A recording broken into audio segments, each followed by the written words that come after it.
The night air in Sturgis smelled like gasoline and freedom.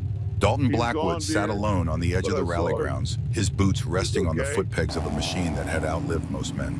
The Harley-Davidson electric light gleamed under the South Dakota Star's chrome, catching moonlight like captured lightning. 60 years of American steel.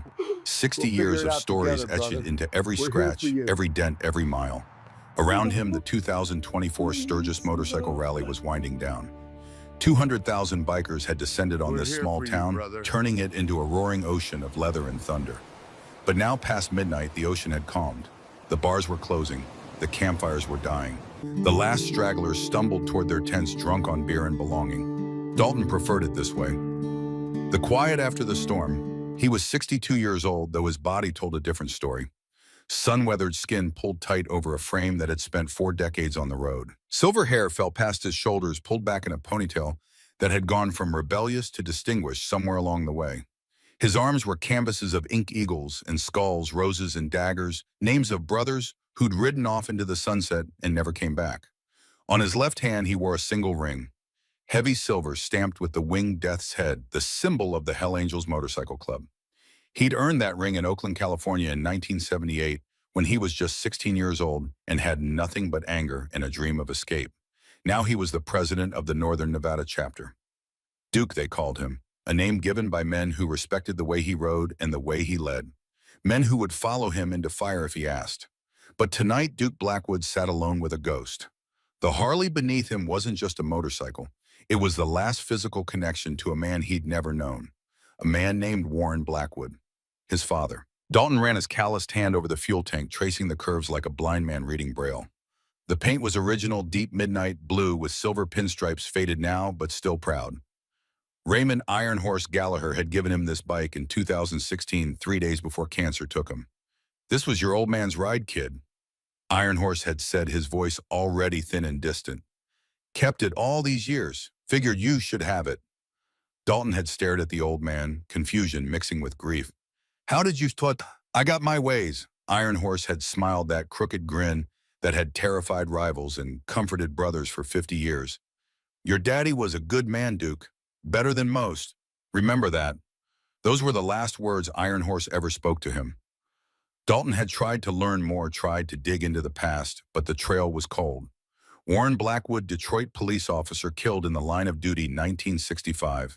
That's all the record said. Mother Evelyn Blackwood, deceased 1970. No siblings, no extended family. Just a kid named Dalton bounced through 9 foster homes before a grizzled biker took pity on him and gave him a real home. The Hell Angels became his family. The road became his home. The past became something you didn't talk about. Until tonight. Dalton heard the footsteps before he saw her. Soft, hesitant. Not the confident stride of a biker or the stumbling shuffle of a drunk. These were the careful steps of someone who didn't belong here, someone who was afraid but desperate enough to keep walking anyway. He turned his head slowly, hand instinctively moving toward the knife on his belt. She emerged from the shadows like something out of a fever dream. An old woman, 75, maybe 80, impossibly thin, her clothes hanging off her frame like they'd been bought for someone twice her size. A threadbare coat that might have been brown once, now faded to the color of dirt.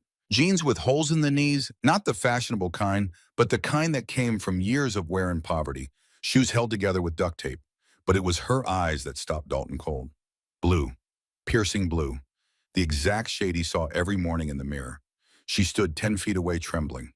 Not from cold, the August night was warm, but from something deeper. Fear, maybe. Or courage wearing the mask of fear. For a long moment, neither of them spoke. The distant sound of a lonely harmonica drifted across the rally grounds. Someone was playing an old blues tune, something about roads and regret. It fit the moment perfectly. The woman opened her mouth, closed it, tried again. When the words finally came, they were barely a whisper carried on the South Dakota wind like a prayer. "You're in danger." Dalton's jaw tightened. He'd heard a lot of crazy things at rallies. Drunk prophecies, religious warnings, con artists trying to scare up protection money. He started to turn away. "Call me Mom." The world stopped. Those 3 words, simple, impossible, devastating, hit Dalton like a freight train. His hand froze on the handlebar. His breath caught in his throat. Time itself seemed to stumble and fall. He looked at her again, really looked this time. The shape of her face beneath the weathered skin, the way she stood slightly favoring her left leg, the desperate hope in those blue eyes mixed with terror and something that looked like love worn down to its last thread. "What did you say?" His voice came out rough, dangerous. The woman took a step closer, her whole body shaking now. "My name is Evelyn Blackwood.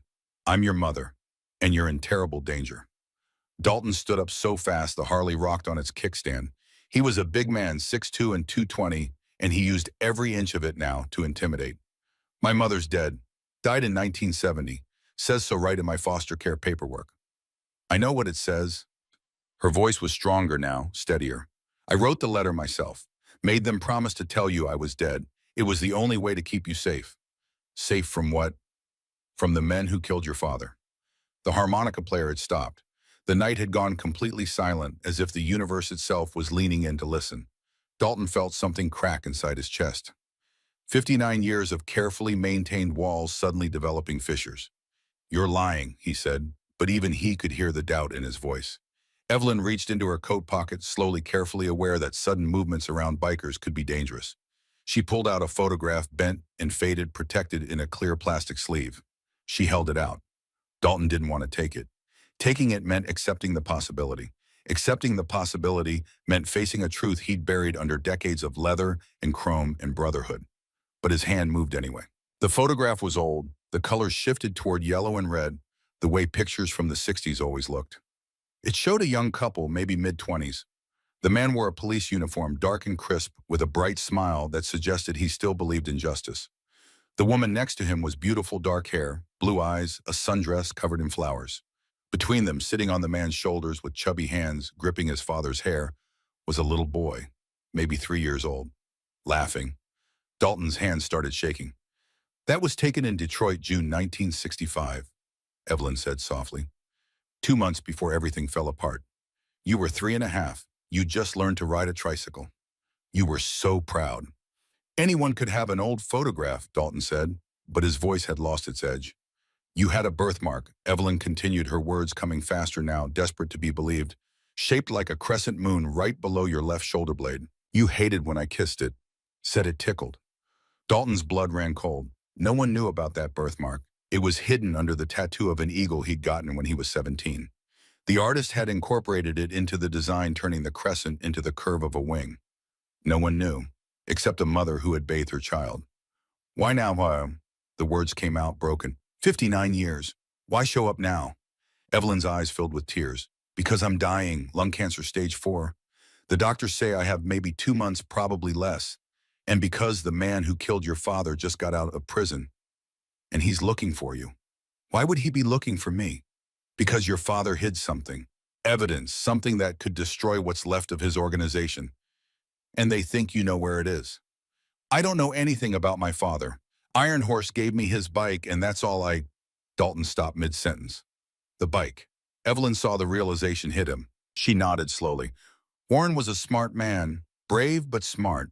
If he hid something, he'd put it somewhere safe, somewhere it could be found by the right person at the right time."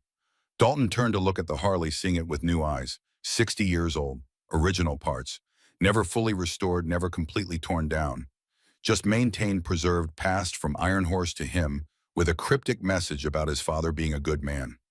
"What did he hide?" "The truth," Evelyn said, "about corruption that went all the way to the top, about murders made to look like accidents, about a system that was supposed to protect people but instead protected monsters." She took another step closer. They were only 5 feet apart now, close enough that Dalton could see the lines of suffering etched into her face, the gray in her hair, the way her coat couldn't quite hide how thin she'd become. "I know you don't remember me," she said, and now the tears were falling freely. "I know I'm a stranger to you. I know I have no right to ask you for anything. But please, Dalton, please listen. Please let me protect you one more time before I die." A name, she'd called him Dalton. He'd been Duke for so long he sometimes forgot his real name. But hearing it from her lips, lips that had once kissed, scraped knees, and sang lullabies, something inside him shattered. "How do I know you're real?" he asked quietly. "How do I know this isn't some con, some setup?" Evelyn reached up with a trembling hand and touched his face. Her fingers were cold and rough, the hands of someone who'd worked hard jobs for low pay, but the gesture was infinitely gentle. You have your father's jaw, she whispered, and his stubborn streak. But your eyes, those are mine. I see them every morning in the mirror and remember the baby I held, the boy I lost, the man I've watched from the shadows. Watched. Every rally you've been to in the last 20 years. Every time your chapter rolled through a town, I found a way to be there, in the crowd, behind a window, just watching, making sure you were alive, making sure you were okay. Dalton felt something wet on his cheek and realized with shock that he was crying. He hadn't cried since Iron Horse died. Before that, he couldn't remember the last time. Bikers didn't cry. Leaders didn't cry. Duke Blackwood didn't cry, but Dalton Blackwood, the 3-year-old boy who'd lost his mother, was crying. Why didn't you ever approach me? His voice broke. Why just watch? Shame, Evelyn said simply. Cowardice. Fear that you'd hate me. Fear that I'd bring danger to your door. 1,000 reasons, and none of them good enough. I was a coward, Dalton Ashton. I chose my safety over being your mother, and I've hated myself for it every single day. Behind them, someone started up a motorcycle. The engine roar broke the spell for a moment, reminding them that they were standing in the middle of a rally ground, having this impossible conversation under the stars. We can't talk here, Dalton said, his training as a club president kicking in. Too exposed. Too many ears. I have a motel room, Evelyn said. 20 miles from here, the Sunset Motor Lodge, room 12. That's not safe either. If someone's really looking for me, they'll be watching the obvious places. Then where? Dalton thought for a moment.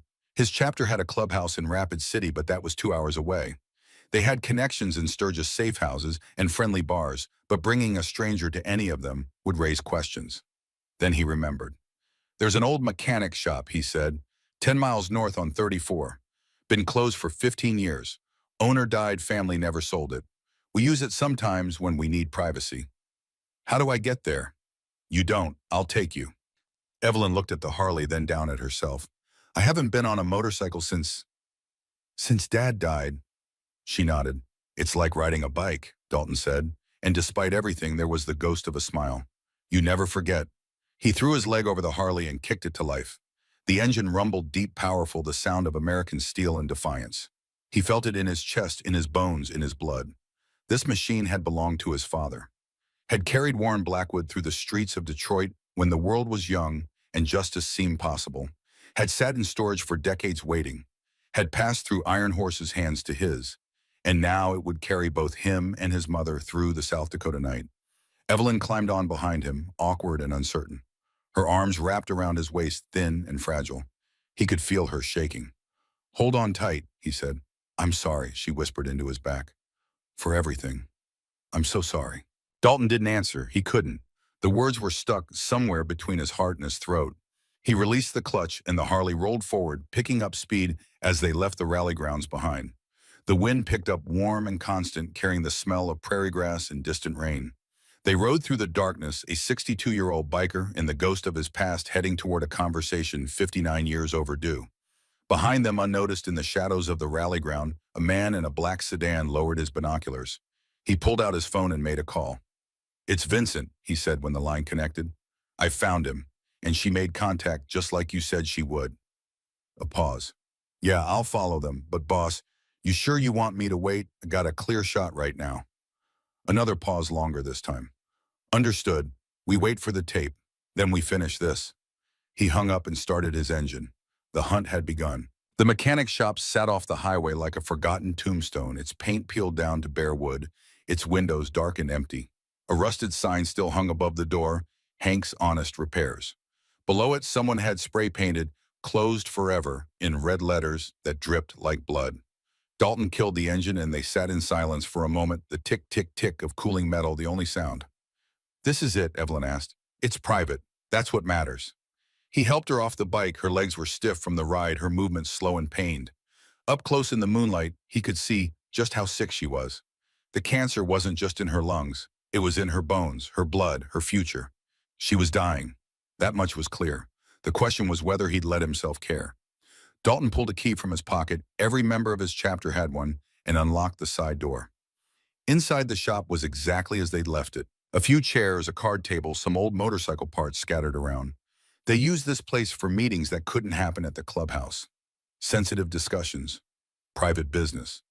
Now it would host the most private business of Dalton's life.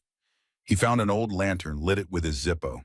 Warm light pushed back the darkness, casting long shadows across the concrete floor. Evelyn sat down in one of the chairs, moving like every bone hurt. Probably did. Talk, Dalton said. He remained standing, arms crossed, defensive posture, protective. Start from the beginning. Tell me everything. Evelyn took a shaky breath. Your father was a good cop, she began. Maybe the last honest cop in Detroit by 1965. Everyone else had been bought or scared into silence. But not Warren. He believed in the badge, believed it meant something. What happened? He got assigned to a case. Warehouse robbery supposed to be routine. But when he started digging, he found connections. The warehouse was owned by a shell company. The shell company was owned by another company. And that company was owned by the DeLuca family. Mafia, the biggest operation in Detroit. Salvatore DeLuca ran everything: drugs, prostitution, gambling, protection rackets. But he was smart, kept his hands clean, worked through intermediaries. Nobody could touch him. Until Dad found something, Evelyn nodded. Warren discovered that certain cops were on the payroll, and not just beat cops, captains, lieutenants, even a deputy chief. They were running interference, making evidence disappear, warning the DeLucas about raids before they happened. And he reported it. He tried, went to the DA's office. But the assistant DA he talked to turned out he was dirty too. Within 24 hours, Warren knew he'd made a mistake. They came to our house. 3 men, told Warren to forget what he'd found, told him to drop it or there would be consequences. Evelyn's hands were trembling now, reliving the memory. Warren refused, said he'd taken an oath, said some things were more important than safety. They left, but they warned him. We know where you live. We know you have a wife and a son. Think about them. So what did he do? He got smart, started wearing a wire, recorded conversations with other cops, with informants, with anyone who'd talk, spent 3 months gathering evidence, and then one night in August 1965, he got the recording he needed. What was on it? Salvatore DeLuca himself meeting with 5 high-ranking Detroit officials, planning 3 murders, 2 judges who wouldn't play ball, and a federal prosecutor who was getting too close. The recording had dates, methods, everything. It was enough to bring down the entire network. Dalton felt a chill run down his spine. Let me guess, they found out. Warren was going to turn the evidence over to the FBI the next morning. He'd arranged a meeting, had everything ready. But that night, her voice broke. That night they killed him, made it look like a robbery gone wrong, shot him outside a convenience store, took his wallet, left him bleeding in the parking lot. By the time the ambulance arrived, he was gone. Silence filled the old mechanic shop. Outside, a coyote howled in the distance. I'm sorry, Dalton said quietly. It was inadequate, but it was all he had. The next day, Evelyn continued, 2 men came to my door, said they knew Warren had made recordings, said they wanted them back, said if I gave them up, they'd leave me alone. But you didn't have them. No, Warren never told me where he hid the evidence, said it was safer if I didn't know, so I told them the truth, and they didn't believe me. Evelyn looked up at Dalton, her blue eyes haunted. They said they'd give me 24 hours to find the recordings. And if I didn't, they'd kill you. You were 3 years old, Dalton. 3 years old, and they threatened to put a bullet in your head. Dalton's jaw clenched so hard his teeth ached. I had a choice, Evelyn said. I could stay and fight and watch you die. Or I could disappear, make them think I was so broken, so scared that I wasn't a threat anymore. So I went to a lawyer, a good man Warren had trusted. I signed papers putting you into state custody. I wrote letters saying I was mentally unfit to be a mother. And then I vanished. You abandoned me to save me. Yes. And the death certificate? The lawyer helped with that too. Faked my death in 1970, made it official. I became Clara Whitmore. Got a social security card, a driver's license, everything. Worked cash jobs mostly. Diners, laundry services, cleaning houses. Moved every few years. Kept my head down. Stayed invisible. For 59 years. For 59 years. Dalton walked to the window, looked out at the empty highway. A semi-truck rolled past its running lights, like a constellation moving through the night. Why didn't you ever try to contact me? Even once I was grown. Once I could protect myself. I wanted to, Evelyn said softly. God, I wanted to. Every birthday, every Christmas. Every time I saw you at a rally looking so strong and alive, and nothing like the scared little boy I remembered. But I was afraid. Of what? Of bringing the past back to life, of putting you in danger again, of, of you hating me for what I'd done. Dalton turned back to face her. I did hate you for years. Hated the mother who abandoned me. Hated that every other kid in foster care had a story about why they were there and mine was just nothing. No abuse, no drugs, no drama. Just a mom who didn't want me. Evelyn flinched as if struck. But then, Dalton continued, his voice softer now. I met Iron Horse, and he taught me that sometimes the people who hurt us are carrying their own pain. That everyone's fighting battles we can't see. So I stopped hating, started just not thinking about it. Raymond Gallagher was a good man, Evelyn said. Better than he knew. You knew him. Not personally, but I knew of him. Knew he'd taken you in. I sent him a letter once anonymously, thanking him. He probably thought it was crazy. He never mentioned it. He wouldn't. He was protecting you. Just like I tried to. Dalton pulled out a chair and sat down across from her. They were close now, close enough that he could see the resemblance clearly. The shape of her nose, the curve of her eyebrows, the way she held her mouth when she was nervous. You said someone's looking for me. Someone who just got out of prison. Vincent DeLuca, Salvatore's son. He was 30 years old in 1965. Now he's 89. But don't let his age fool you. He's still dangerous. Still connected. Why does he care about 59-year-old evidence? Because it's not dead. 3 of the men on your father's recordings are still alive. They're in their 80s living quiet retirement lives in Arizona and Florida. But if that evidence surfaces, they go to prison for the rest of their lives. And Vincent, he protects his father's legacy. Always has. How did you find out he was looking for me? Evelyn reached into her coat again, pulled out a crumpled piece of newspaper. It was from the Detroit Free Press, dated 3 weeks earlier. A small article, easy to miss. Vincent DeLuca released after 30-year sentence, the headline read. He did 30 years for racketeering, Evelyn explained. Got out on good behavior, and the first thing he did was start asking questions about Warren Blackwood's son, about where that son might be, about what he might know.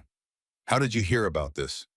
I still have one friend in Detroit, old neighbor from 1965. She keeps tabs on things for me. Called me 2 months ago, said the DeLuca family was asking around. That's when I knew I had to find you first. Dalton stood up again, paced the small room.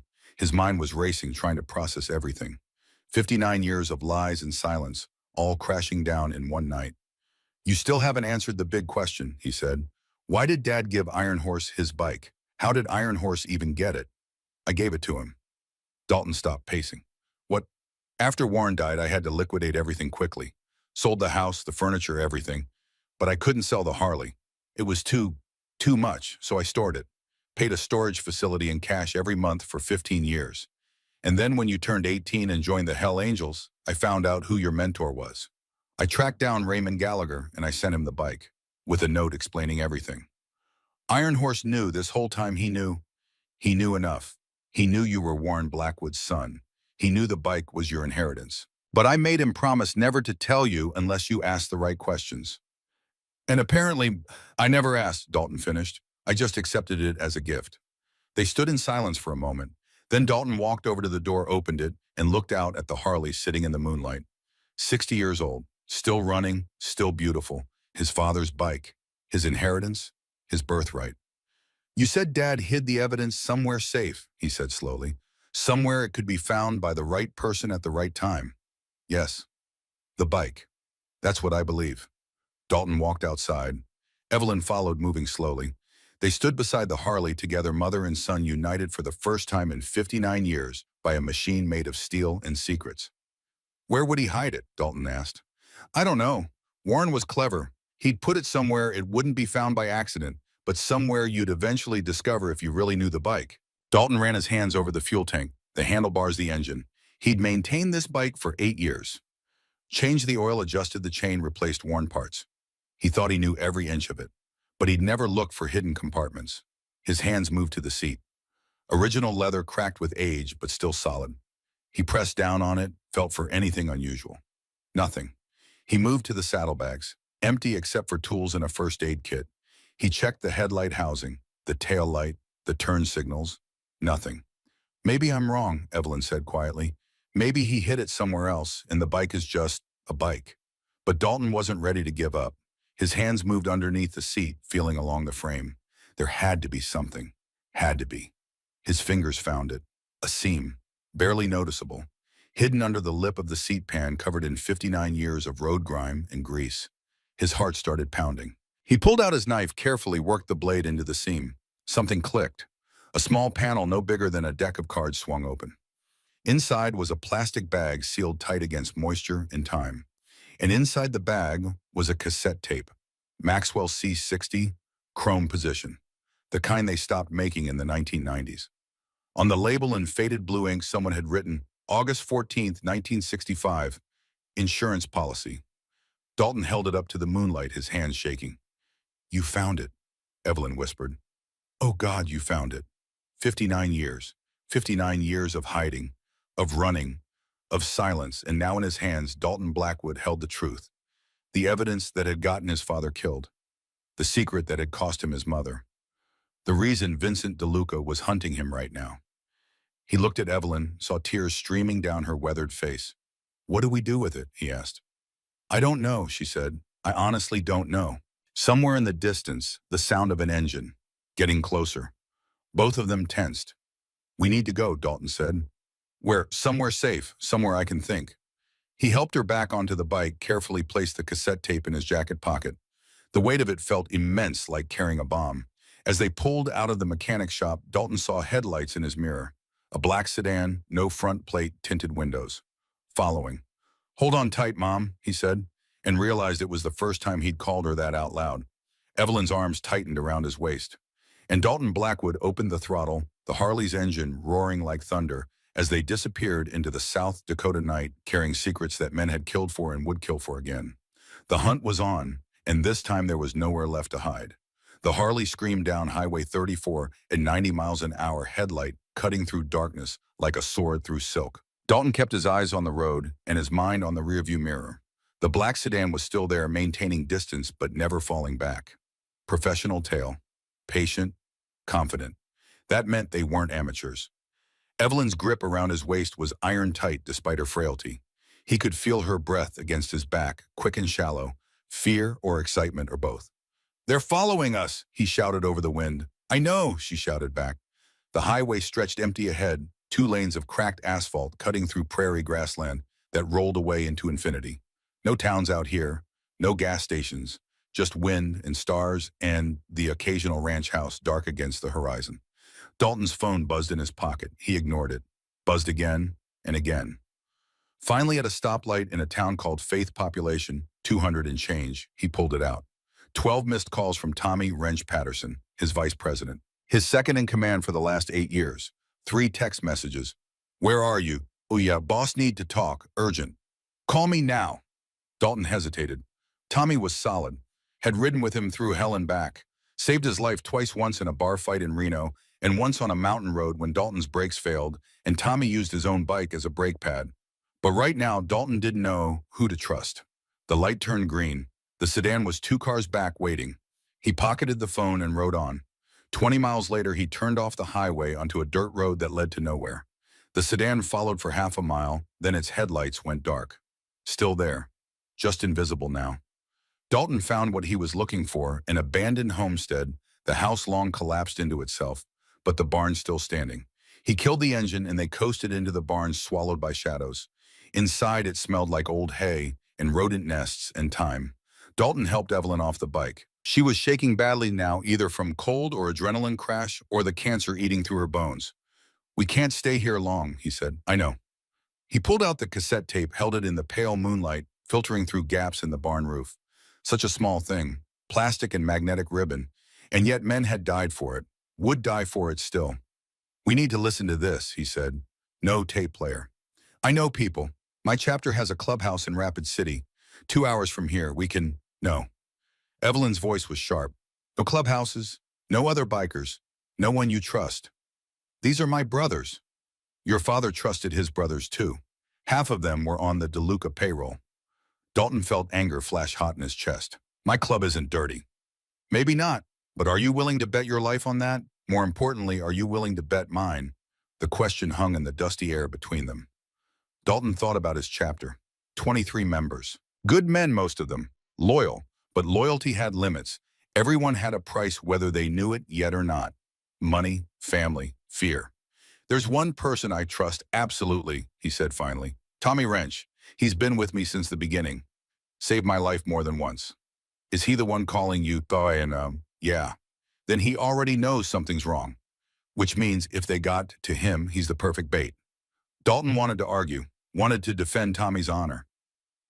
But a voice in his head, the same voice that had kept him alive through 4 decades of riding with dangerous men, whispered that she might be right. He pulled out his phone again, stared at Tommy's messages. His thumb hovered over the call button. Then he saw something that made his blood run cold. The timestamp on the messages. The first call had come in at 11:47 p.m., right around the time he'd met Evelyn at the rally grounds, before he'd told anyone where he was going, before anyone should have known something was wrong. "How did you contact me?" Dalton asked Evelyn slowly. "How did you know I'd be at Sturgis?" "Your chapter's website, it listed the rally schedule." "That schedule's been up for 6 months, but you said you only found out about Vincent 2 months ago. So how did you know to come tonight? How did you know which night I'd be sitting alone by my bike instead of partying with my brothers?" Evelyn's face went pale. I, I called the clubhouse yesterday, asked when you'd be there. Someone told me." Who did you talk to?" "I don't know, a man, younger voice, said his name was Tommy." The world tilted sideways.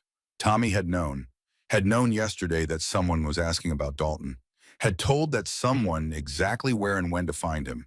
And then when Dalton disappeared with Evelyn, Tommy had started calling. Urgent, need to talk, call me now. Not out of concern, out of panic that the plan was going sideways. Dalton felt like he'd been punched in the stomach. Tommy, his brother, his friend, the man who'd stood beside him at Iron Horse's funeral and promised to always have his back. Compromise.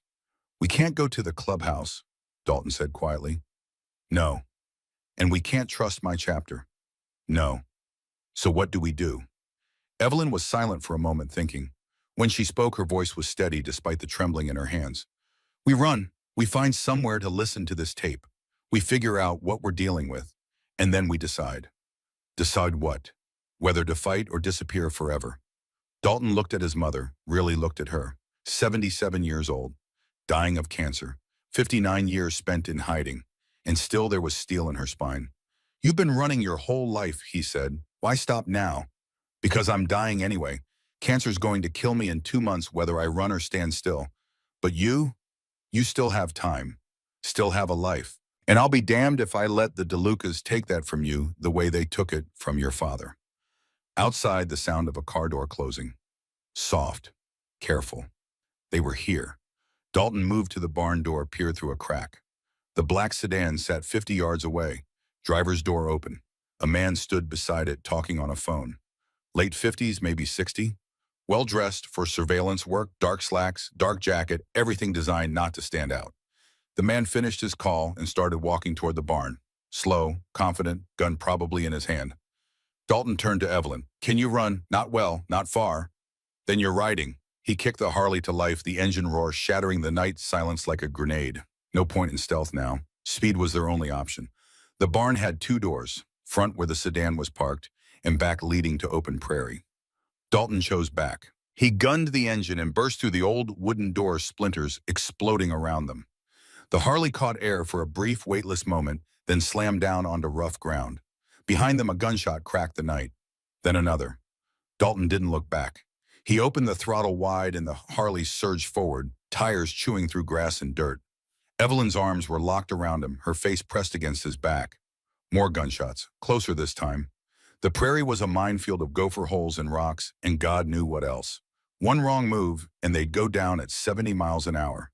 Even if the crash didn't kill them, the man with the gun would finish the job. But Dalton had been riding since he was 16, had logged over 1 million miles on 2 wheels, had ridden through storms and snow and roads that would make grown men weep. This was just another ride.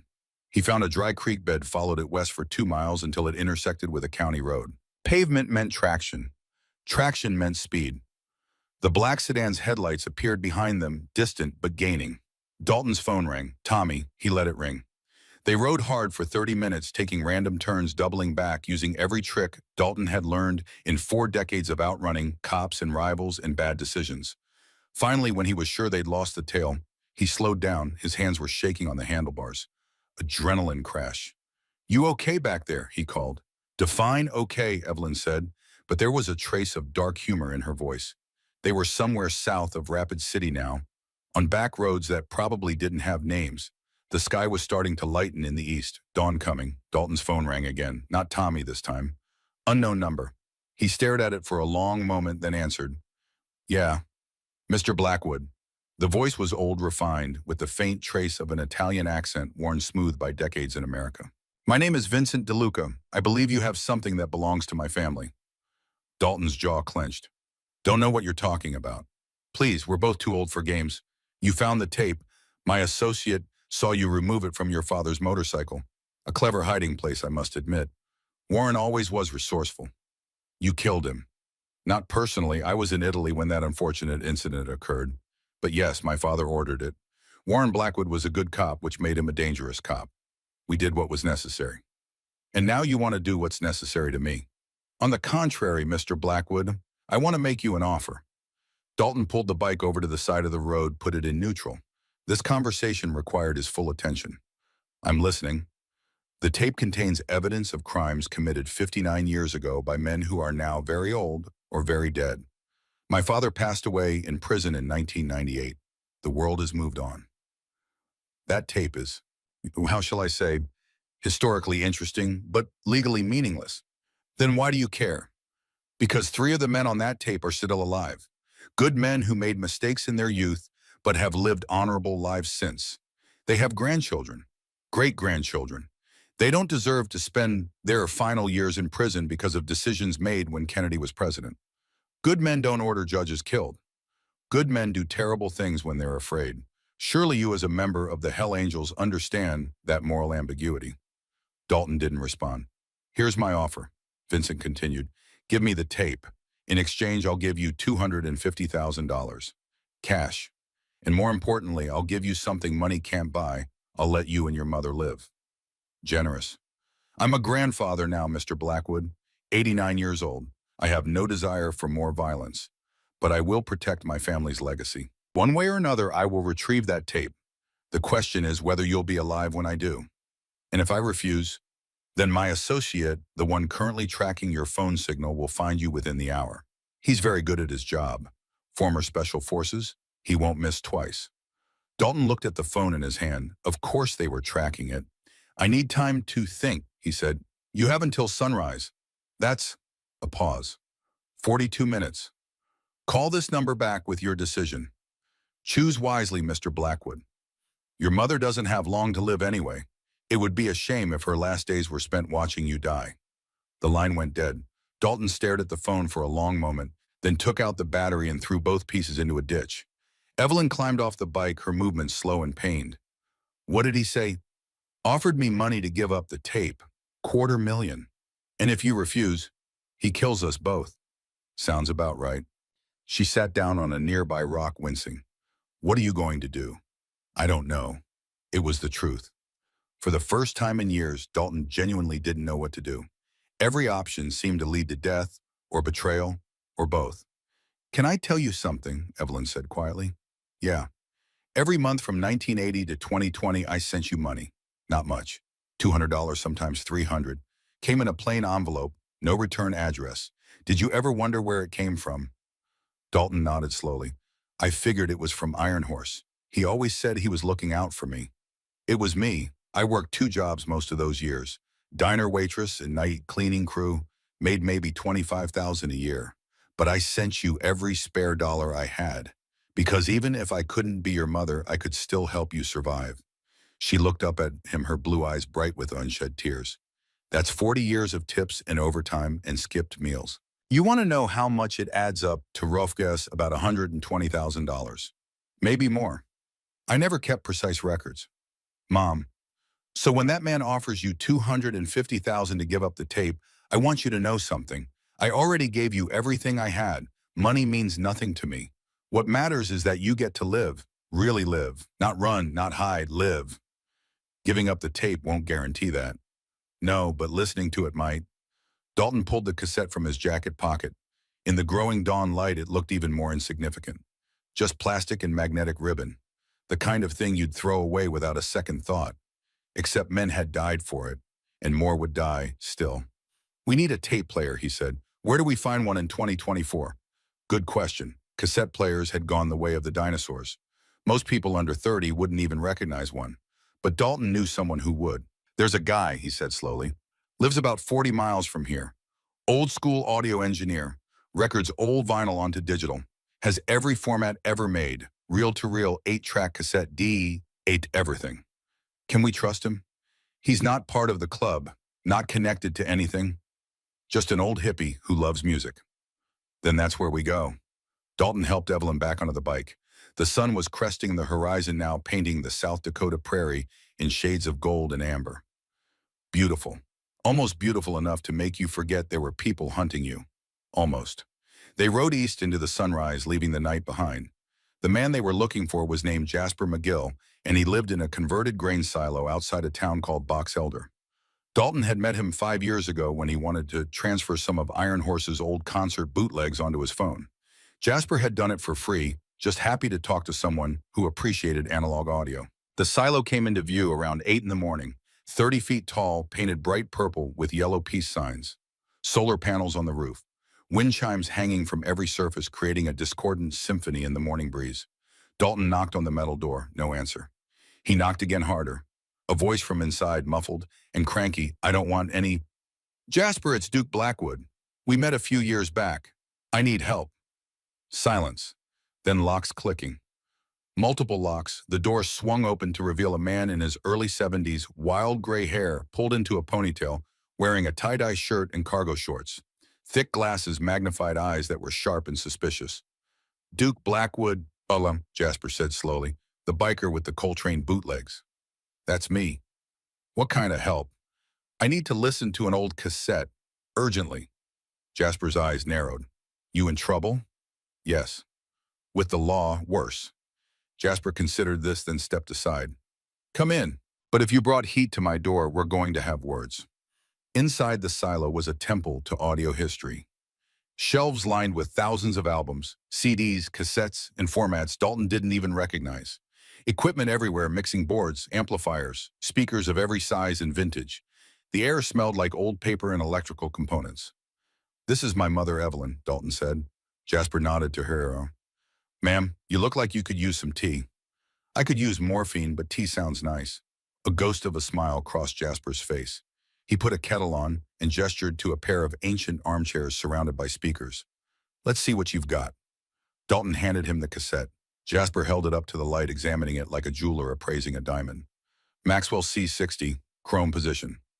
Good tape if it's been stored properly. What's on it? Evidence from 1965. Evidence of what? Murder, corruption, things powerful people don't want revealed. Jasper looked at Dalton over his glasses.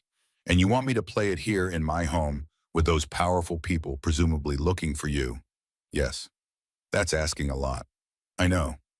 Jasper was quiet for a moment, then he shrugged. Well, I've lived 73 years. Might as well make them interesting. Let's see if this tape still plays. He moved to a shelf and selected a cassette deck, a beautiful silver Nakamichi Dragon, pristine despite its age. He carefully inserted the tape-adjusted levels and pressed play. For a moment there was only hiss. Then a voice emerged from the static. Male, deep, authoritative. This is Detective Warren Blackwood, badge number 4729, Detroit Police Department. The date is August 14th, 1965. The time is 8:47 p.m. I am recording this as insurance in case something happens to me before I can deliver this evidence to federal authorities. Dalton felt his breath catch. His father's voice. He'd never heard it before. Never even knew what it sounded like. And now here it was, preserved on magnetic tape for 59 years, waiting for this moment. Warren Blackwood continued, for the past 3 months, I have been investigating corruption within the Detroit Police Department and its connections to organized crime, specifically the DeLuca family. What follows is a recording of a meeting that took place on August 11th, 1965, at a warehouse located at 1847 Michigan Avenue. I obtained this recording by wearing a concealed wire while posing as a corrupt officer willing to join their organization. A click. The tape hiss changed quality. Then new voices. Gentlemen, thank you for coming. This voice was older with a thick Italian accent. We have business to discuss. Another voice, American educated. Make it quick, Sal. I have a fundraiser at 9. Of course, Judge Henriksen. I'll be brief. We have a problem. Judge Patricia Williamson and Judge Thomas Reed have both refused to cooperate with our requests. They've been assigned cases involving our business interests, and they won't be flexible. What do you want us to do about it? I want them removed. Permanently. A long pause. Then a different voice, younger, harder. You're talking about killing 2 judges. I'm talking about protecting our interests, Vincent. Vincent DeLuca, the same man who'd called Dalton an hour ago. Federal prosecutor named Michael Donnelly is also becoming problematic, Salvatore continued. He's been asking questions about our shipping operations, questions that could lead to indictments. So 3 people, the judge's voice said. You want 3 people dead. I want 3 problems solved. How they're solved is up to my son. Vincent, you'll coordinate. Vincent's voice, 59 years younger, but still recognizable. Give me 2 weeks. I'll make it look natural. Accidents. Heart attacks. Nothing traceable. What about the cops? A new voice, nervous. If 3 prominent people die in 2 weeks, people will ask questions. That's why we have half the department on payroll, Salvatore said, and there was amusement in his voice. Captain Morrison, you'll make sure any investigations go nowhere. Understood. Understood. Deputy Chief Sullivan. I'll handle it from my end. Excellent. Then we're agreed. Vincent handles the removals. Morrison and Sullivan handle the cleanup. Judge Henriksen, you'll make sure any legal challenges disappear into bureaucratic delays. As always. Good. Now let's discuss the money. The new heroin shipment from Marseille is arriving next week. The recording continued for another 40 minutes.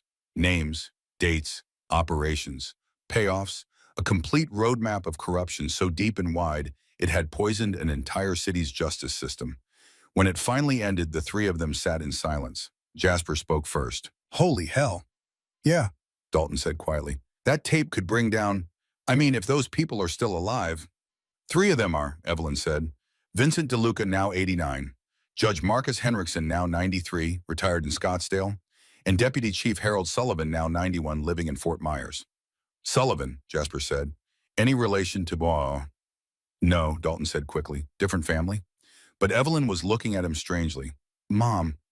She opened her mouth, closed it, opened it again. There's something I didn't tell you, she said slowly. Something I didn't think mattered until just now. Dalton felt ice in his stomach.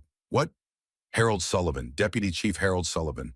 He and your father, they were cousins. Second cousins, but family. The world tilted again. My father was betrayed by his own family. I didn't know until after Warren died. Harold came to the funeral, cried, said he was sorry. At the time, I thought he meant sorry for our loss, but now he was sorry for getting him killed. Evelyn nodded, tears streaming down her face. Family. Warren's own blood sold him out. Dalton stood up, needing to move, needing to do something with the rage building in his chest. His father had been murdered by the mob, yes, but the real betrayal had come from inside, from a cop he'd probably grown up with, probably trusted. I want to talk to him, Dalton said. Who? Harold Sullivan. I want to look him in the eye and ask him why. He's 91 years old, Evelyn said. Probably has dementia, probably doesn't even remember. Then I'll remind him. Jasper cleared his throat. Folks, I hate to interrupt the family drama, but you've got a bigger problem. What? He pointed to the window. Outside, a black sedan was pulling up. The same sedan from last night. How did they find us? Dalton demanded. I don't know, but they're here. Jasper moved quickly for a 73-year-old, grabbing the cassette from the deck. I can digitize this, upload it to the cloud, make it impossible to destroy. How long? 10 minutes. We don't have 10 minutes. The car doors opened. 2 men got out. The one from last night plus someone new. Bigger, younger, both armed. Back door, Jasper said, through the kitchen. There's a dirt road that leads to the highway. Go. What about you? I'm a 73-year-old hippie with a heart condition. They're not going to hurt me, but they will hurt you, so go. Dalton grabbed the cassette, grabbed Evelyn's hand and ran. Behind them, the sound of the front door being kicked in. They burst out the back, ran for the Harley. Dalton's hands were shaking as he tried to get the key in the ignition. A gunshot cracked the morning air. The bullet hit the grain silo 6 inches from Dalton's head. He got the bike started. Evelyn jumped on and they were moving. The dirt road was rough, barely more than a trail. The Harley bounced and slid, throwing up dust. Behind them, the two men were running back to their car. Dalton's phone, the new burner he'd bought at a gas station, rang. Tommy. He almost didn't answer, then he did. Yeah. Boss, listen to me. Tommy's voice was frantic, desperate. I know you think I betrayed you, but you don't understand. You told them where to find me. They have my son. They have Ethan. They said if I didn't cooperate, they'd kill him. Dalton's hand tightened on the throttle. Tommy's son, 22 years old, just graduated college. When, 3 days ago, grabbed him outside his apartment in Reno. They showed me pictures, sent me a video. He's alive, but scared, and I don't know what to do, Duke. I don't know what to do. Dalton's anger drained away, replaced by cold calculation. Tommy wasn't a traitor.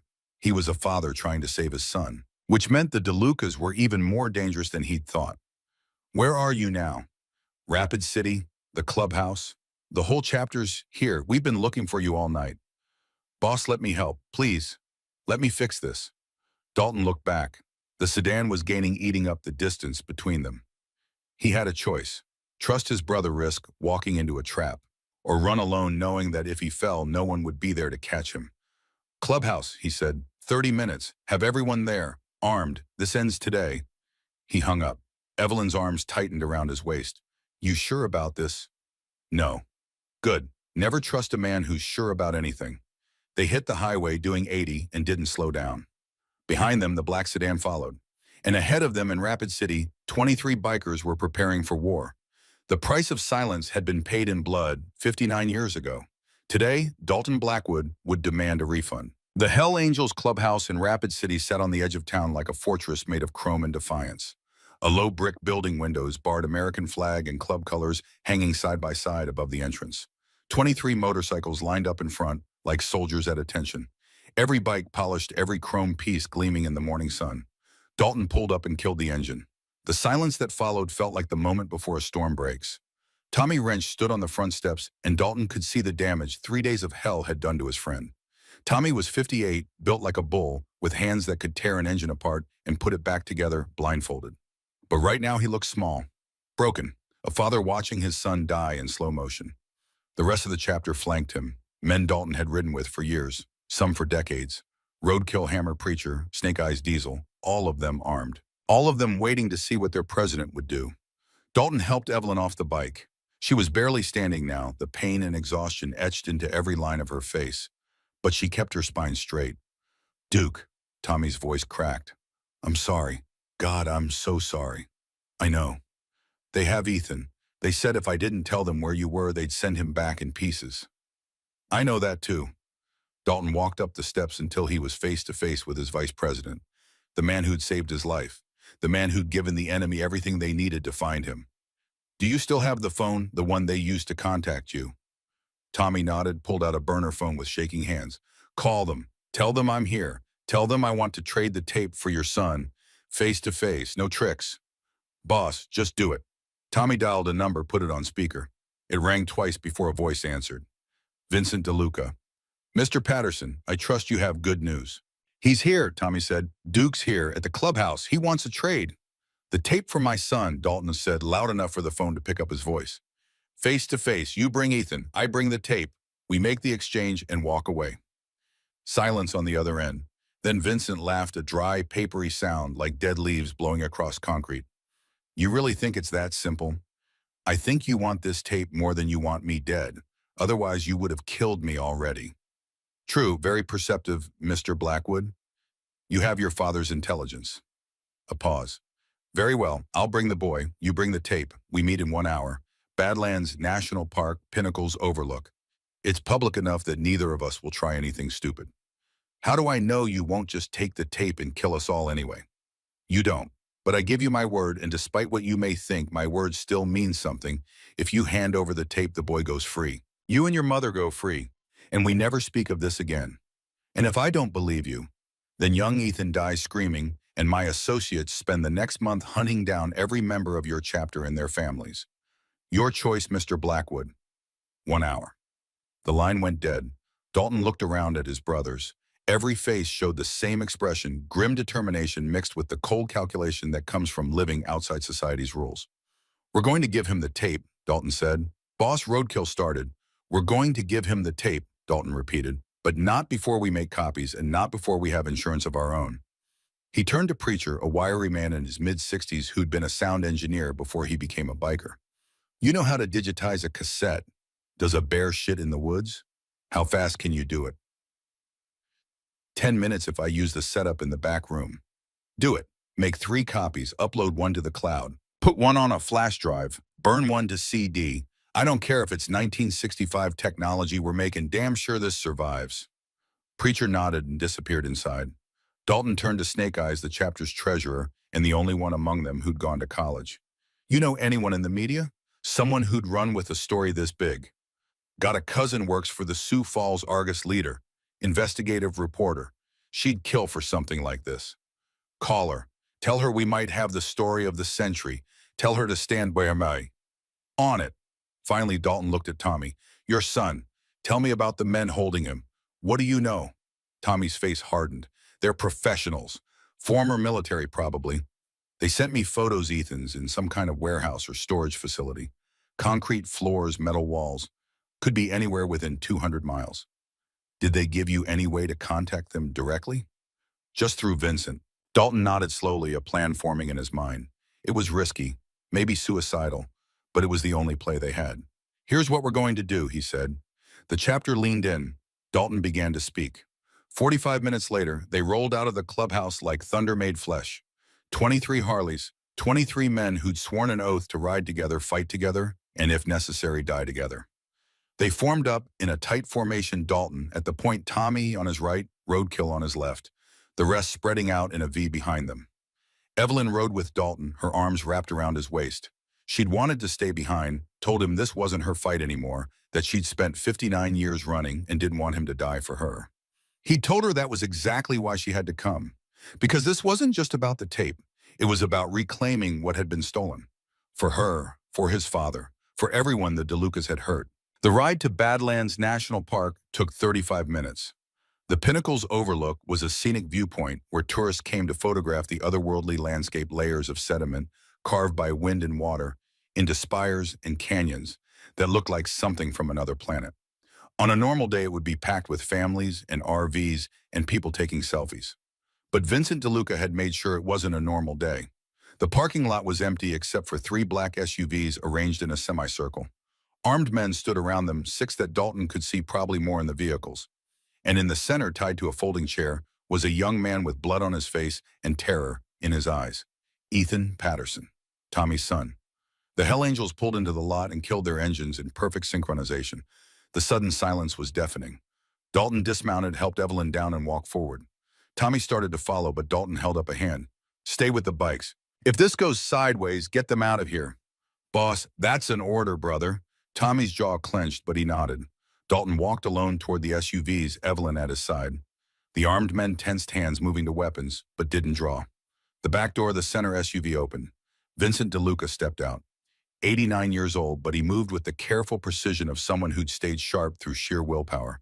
Expensive suit, perfectly tailored. Gray hair combed back, eyes like chips of black ice. He looked at Dalton for a long moment, then at Evelyn. Mrs. Blackwood, he said with something that might have been respect. You've led us on quite a chase. 59 years is a long time to stay hidden. Not long enough, Evelyn said quietly. Vincent smiled. Perhaps not. He turned his attention to Dalton. You have your father's look about you. Warren was a handsome man. Stubborn, self-righteous, but handsome. You killed him. My father killed him. I merely facilitated. I was young, 30 years old, and trying to prove myself, following orders without questioning them. He paused. I've had a long time to think about it. Prison gives you that time to reflect on your choices. Is that supposed to be an apology? No, just a statement of fact. I did what I thought was necessary to protect my family. Your father did what he thought was necessary to uphold justice. We were both right and both wrong. Spare me the moral relativism. Where's the tape? Dalton pulled the cassette from his jacket pocket, held it up. Vincent's eyes locked onto it like a hawk spotting prey. Before we trade, Dalton said, I want to hear you say it. I want to hear you admit what you did. Why, what purpose would that serve? Because she deserves to hear it. Dalton nodded toward Evelyn. She spent 59 years believing she abandoned her son to protect him. She deserves to know it wasn't for nothing. Vincent was quiet for a moment. Then he nodded slowly. Very well. On August 17, 1965, I ordered the death of Detective Warren Blackwood. He was killed outside a convenience store in Detroit by two of my father's associates. The murder was made to look like a robbery. We then threatened his widow and son, forcing her to disappear to ensure their silence. He paused, his face unreadable. We did this to protect our organization and to prevent the exposure of corruption that reached to the highest levels of Detroit's government. 3 judges, 2 deputy chiefs, a federal prosecutor, all on our payroll. Your husband's evidence would have destroyed everything we'd built. Evelyn was crying now, silent tears running down her weathered face. And for that, Vincent continued, I express no remorse. In our world, weakness is death. Your husband chose the wrong side. He paid the price. Dalton felt rage building in his chest like a bonfire. Now, Vincent said, the tape. First let the boy go. Vincent nodded to one of his men. The man walked over to Ethan, cut his bonds. Ethan stumbled forward, barely able to walk. Tommy broke rank and ran to his son, catching him before he fell. The reunion was brief, Tommy checking Ethan for injuries, whispering something Dalton couldn't hear, then helping him back toward the bikes. The tape, Vincent said again. Dalton walked forward, held it out. Vincent reached for it, and Dalton pulled a small digital recorder from his other pocket. This entire conversation has been recorded, he said calmly. Your confession, your admission of murder, all of it. The recorder's been broadcasting to a cloud server. Even if you kill me right now, it's already too late. Vincent's face went pale. But more importantly, Dalton continued, we digitized the original tape, made copies, sent one to the Sioux Falls Argus Leader, uploaded another to every major media outlet's anonymous tip line, and gave the third to the FBI field office in Sioux Falls. You're bluffing. I might check your phone. I bet you've got some very angry calls from people you thought were protected. Vincent pulled out his phone, looked at it. His face went from pale to gray. 12 missed calls, he said quietly, all from Arizona and Florida. Judge Marcus Henriksen and Deputy Chief Harold Sullivan, Dalton said, your 2 surviving co-conspirators. I imagine they're very interested in why their 59-year-old crimes are suddenly front-page news. Vincent's hand moved toward his jacket. 23 Harleys roared to life simultaneously. The armed men spun raising weapons, but froze when they saw what they were facing. 23 bikers, all armed, all ready. The odds had just shifted dramatically. Here's how this ends, Dalton said, his voice carrying across the parking lot. You get in your SUVs and drive away. You leave my chapter alone. You leave my mother alone. You leave all of us alone. In exchange, I won't give the FBI the location of your current operation. You don't know where my operation is. I know it's in the abandoned Homestake mine outside of Lead, South Dakota. I know you've been using it to process fentanyl shipped in from Mexico. I know you have 17 people working there right now, and I know the FBI would love to make the biggest drug bust in South Dakota history. Vincent's jaw clenched. How? Tommy isn't the only one with connections. My chapter's been watching you for 3 days.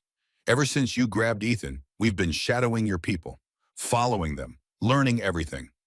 It was a bluff, but a good one, and Vincent didn't know it. So here's the deal, Dalton continued. You walk away, you dismantle your operation, you retire for real this time, and in exchange I give you 24 hours before I tell the FBI where to find the mine. That's your head start. Use it wisely. And if I refuse, then we have a war, right here, right now. You're 6 men against my 23. Maybe you win. Probably you don't. Either way, a lot of people die, including you. The silence stretched out, taut as a wire. Finally, Vincent laughed. It was a bitter sound, full of resignation. You really are your father's son, he said. Warren made the same calculation. Justice over safety, honor over survival. He shook his head. I'm too old for this. Too tired. He turned to his men. Stand down, we're leaving. The armed men looked confused but obeyed, lowering their weapons. Vincent walked back to his SUV, then paused. One question, Mr. Blackwood. The tape you just gave me, is it real or a copy? What do you think? Vincent smiled. I think you're smarter than I gave you credit for. He got into the SUV. All 3 vehicles started up and drove away, leaving only dust and silence. Dalton stood there, his heart pounding, barely able to believe it had worked. Evelyn collapsed against him, her weight suddenly too much for her damaged body to hold up. I need to sit down, she whispered. Tommy ran over, helped Dalton lower her to the ground. Mom, Dalton knelt beside her. Mom, stay with me. Her eyes were unfocused, her breathing shallow. Is it over? She asked. Yeah, it's over. Good. She smiled a real smile that made her look decades younger. I'm so proud of you, Dalton. So proud of the man you became. Don't talk like that. You're going to be fine. We'll get you to a hospital. No hospitals. Her hand found his, squeezed weakly. I'm tired. So tired. I've been running for 59 years. I think I'm ready to stop. Mom, please. Listen to me. Her voice was fading, but the words were clear. I need you to do something for me. Something important. Anything. Forgive me. Please, before I go, I need to know you forgive me for leaving you. Dalton felt tears streaming down his face. There's nothing to forgive. You did what you had to do. You protected me the only way you could. I should have fought harder, should have been braver. You were the bravest person I've ever known. Evelyn's eyes closed. Your father would have liked you, would have been so proud. I know. Promise me something. What? Live, really live, not just survive. Find someone to love. Build something good. Make the world better than you found it. I promise. And one more thing. Yeah. Finish the ride. The one Warren and I never got to take. Route 66, from Chicago to Santa Monica. Do it for us. I will, I promise. Evelyn smiled one last time. Good boy. My good boy. Her hand went limp in his. She was gone. Dalton held his mother's body and wept like he hadn't wept since he was a child. Wept for the 59 years they'd lost. Wept for the father he'd never known. Wept for a world that could be so cruel and so beautiful at the same time. His brothers stood in a circle around him, silent witnesses to his grief. Finally, after what felt like hours but was probably only minutes, Dalton stood. Tommy helped him carry Evelyn's body to one of the bikes, secured her gently for the ride back. What now, boss? Roadkill asked quietly. Dalton looked out at the Badlands' ancient rock formations carved by time and patience, beautiful in their harshness, enduring. Now we ride, he said. We take her home. 3 weeks later, Dalton stood at a small cemetery outside of Rapid City. The funeral had been simple. Just a chapter, a few old friends of Evelyn's that Snake Eyes had tracked down, and a priest who hadn't asked too many questions. They'd buried her under a cottonwood tree with a simple headstone that read, Evelyn Blackwood, 1947 to 2024. Beloved mother, she ran so he could fly. The news had broken the day after her death. The Sioux Falls Argus Leader ran the story under a headline that screamed, 59-year-old tape exposes Detroit corruption ring. Within 48 hours, it went national. Judge Marcus Henriksen was arrested at his retirement home in Scottsdale. Died of a heart attack in custody 3 days later. Deputy Chief Harold Sullivan fled to Brazil, but Brazilian authorities arrested him at the airport. He was awaiting extradition. Vincent DeLuca disappeared. The FBI raided the Homestake mine and found it empty, cleaned out within hours of the confrontation at Badlands. Some said Vincent fled to Italy. Others said he died of natural causes and his family covered it up. Either way, he was gone. The story dominated news cycles for 2 weeks. Reporters tried to interview Dalton, but he refused. This wasn't his story to tell. It was his father's. It was his mother's. He gave them one statement. Justice delayed is not justice denied. The truth always finds a way. Now standing at Evelyn's grave, Dalton felt something he hadn't felt in a long time. Peace. Tommy walked up beside him, his son Ethan a few steps behind. The kid was still recovering, physically and mentally, but he'd survive. Therapy time and his father's love would heal the wounds. You okay, boss? Tommy asked. Yeah, I think I am. What's next? Dalton pulled out a map, an old paper map, the kind nobody used anymore, showing Route 66 from Chicago to Santa Monica. I'm taking a ride, he said, the one my parents never got to finish. Want company? Dalton thought about it, then shook his head. This one I need to do alone. But when I get back, we've got work to do. What kind of work? Good work. Mom asked me to make the world better than I found it. Figured we could start a foundation. Help kids in foster care. Help families reunite. Help people who fell through the cracks. Tommy nodded slowly. Evelyn's Road Home. What? That's what we'll call it. Evelyn's Road Home. A foundation to help lost people find their way back. Dalton smiled. She would have liked that. He knelt down, placed his hand on the freshly turned earth. I'm going to finish your ride, Mom. I'm going to see all the places you and Dad dreamed about. And then I'm going to build something good. Something that helps people. Something that makes your sacrifice mean something. The wind picked up, rustling through the cottonwood leaves overhead. Dalton stood, turned, and walked back to where his Harley waited. The 1964 Electra Glide gleamed in the afternoon sun. His father's bike, his inheritance, his connection to a past he'd never known, and a future he was just beginning to understand. He threw his leg over, kicked it to life. The engine roared, deep, powerful, eternal, and Dalton Blackwood rode east toward Chicago, toward the beginning of the Mother Road. The 2,400 miles between Chicago and Santa Monica would take him 14 days. 14 days to heal, 14 days to remember, 14 days to say goodbye.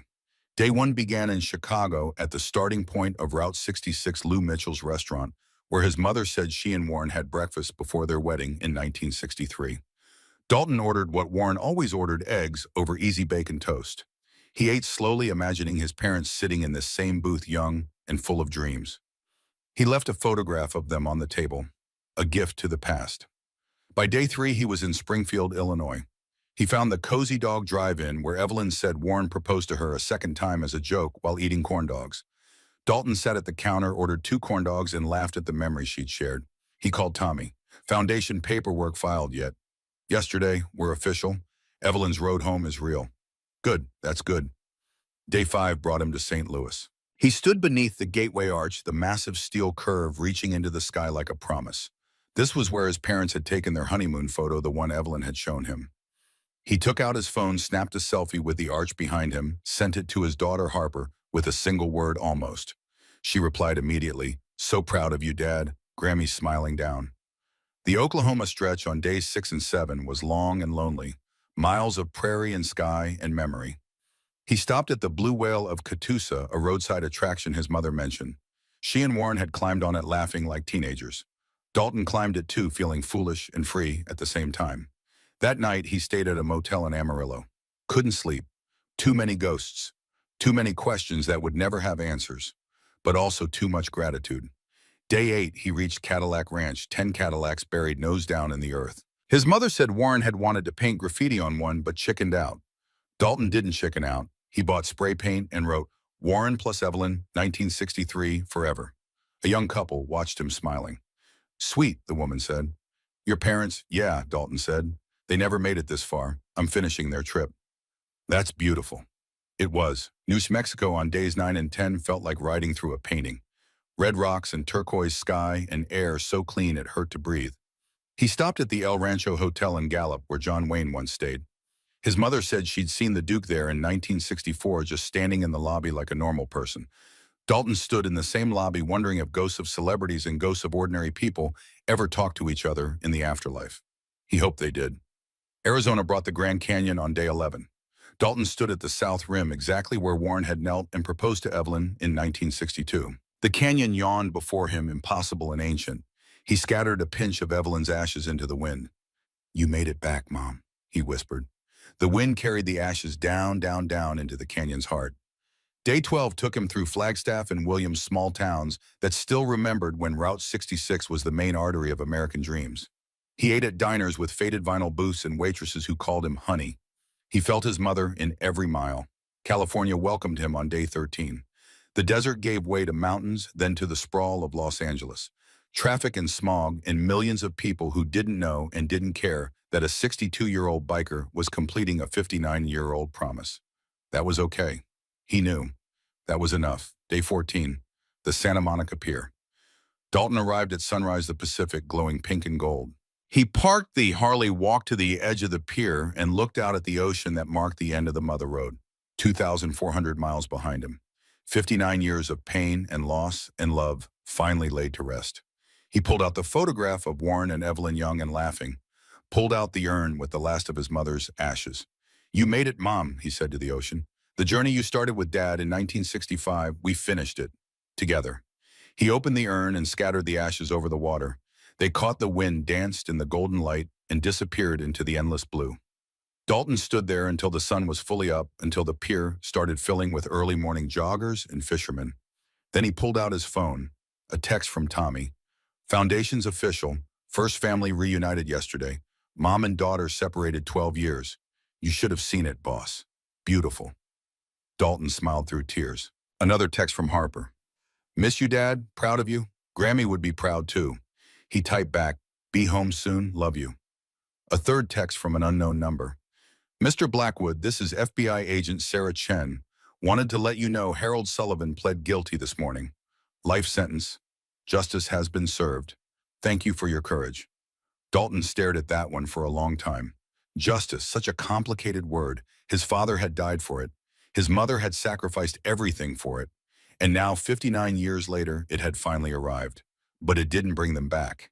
It didn't erase the pain. It just was. Dalton pocketed the phone and walked back to his motorcycle. A young couple stood nearby, admiring the Harley. "Beautiful bike," the man said. "Is that a '64 dumb?" "Yeah, belonged to my father. He must have taken good care of it." Dalton smiled. "He did, and so did my mother, and now so do I." "You heading out?" "Yeah, heading home." "And where's home?" Dalton thought about it. Home wasn't a place anymore. It was the chapter waiting for him in Rapid City. It was the foundation bearing his mother's name. It was the memory of two people who'd loved each other and sacrificed everything to protect their son. It was the knowledge that he'd kept his promise. "Home is where the ride takes you," he said finally. The couple smiled, not quite understanding, but appreciating the sentiment. Dalton straddled the Harley, kicked it to life. The engine roared deep, powerful, eternal. As he rode away from the pier, away from the Pacific, away from the end of the journey, he thought about his mother's final words. Live. Really live. He'd made a promise. And Dalton Blackwood always kept his promises. The road stretched out before him, calling him home. And he answered. Somewhere above in whatever comes after this life, Warren and Evelyn Blackwood rode together on an eternal highway, wind in their hair, sun on their faces finally free. Their son had found his way home, and he would make sure no one else ever had to run the way his mother did. That was his promise. That was his legacy. That was love.